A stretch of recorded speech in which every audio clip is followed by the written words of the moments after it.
시청자 여러분 안녕하셨습니까? 주님과 함께 5분 묵상의 시간을 갖겠습니다. 오늘은 사도행전 19장 말씀을 묵상합니다.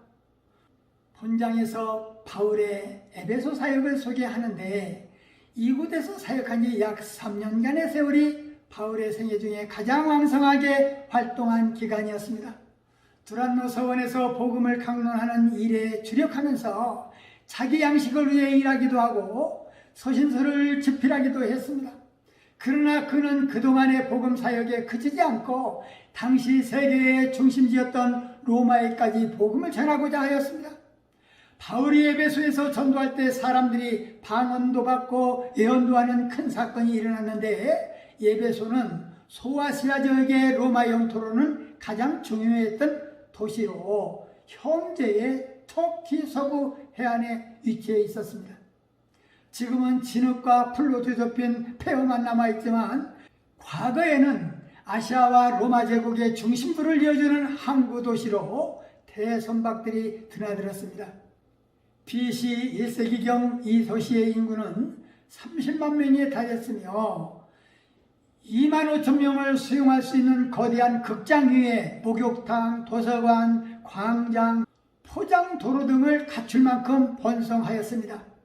한편 아데미 여신의 신전이 유명했는데 이 신전은 서기 263년 고트족에 의해서 파괴되기 전까지 세계의 7대 불가사의 중 하나로 꼽혔습니다.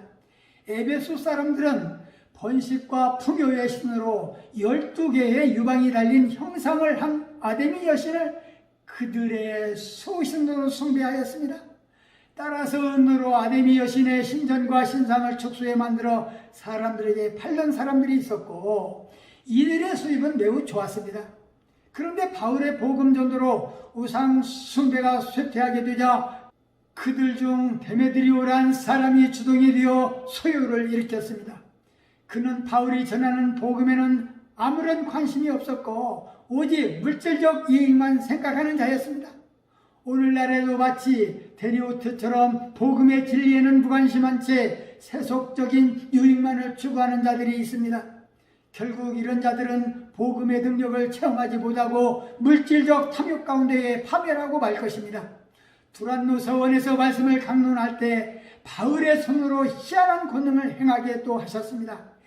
희한한 일은 구체적으로 성경에 언급된 것은 없으나 당시 그 자리에 점술가들이 있었고 바울이 악기 들린 자를 고쳐주자 자신들도 할 수 있는 일인 것처럼 시행하다가 귀신 들린 자에게 쫓겨 벗은 몸으로 도망가는 망신을 당한 사건입니다. 이 일을 지켜보던 마술사들이 자신들이 보고 배웠던 책들을 모두 풀살라버리니 가격으로 치면 오만이라고 했습니다. 기적의 역사는 성령이 하시는 역사였습니다. 선교사들이 신바람 나는 것은 이러한 순간들일 것인데 우상을 제압하며 악기를 쫓아내며 예수를 증거할 때마다 기적이 일어나는 사건을 말하는 것입니다. 바울은 원대한 목표를 향해 꿈꾸는 사람이었고 그는 이미 이룬 성공에 만족하지 않고 당시 세계의 중심지였던 로마의 복음을 전할 야망에 불타 있었던 것입니다. 바울이 에베소에서 전도할 때 사람들이 방언도 받고 예언도 하는 큰 사건이 일어났다고 했는데 방언의 은사는 성도들에게 특별히 주는 은사이므로 복음 전파에 사용되어야 합니다. 방언은 그리스도인들에게 주시는 선물이기에 우리는 방언을 참되게 사용해야 합니다.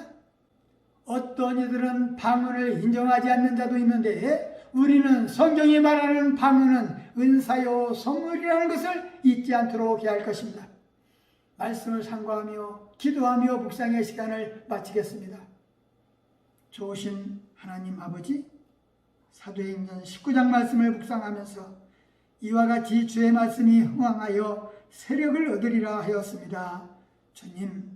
주님의 말씀이 힘이 있어 흥왕하신다 하셨사오니 죄와 사망의 올무에 빠진 자들에게 우리에게 성령의 옷을 입혀주셔서 구원토록 가르치고 온전히 구원을 이룩게 하시는 일에 우리를 전도인으로 사용하셔서 병든 육신을 온전케 하며 상한 심령을 위로해 주는 자로 세워 주옵소서. 이 세상의 악한 세력의 공격과 유혹을 능히 이기고도 남을 힘을 주시옵시고, 헛된 것을 탐하면 곧 우상이 될 수 있사오니 헛된 것을 탐하지 않게 하여 주옵소서. 예수님 이름으로 간절히 기도하옵나이다. 아멘.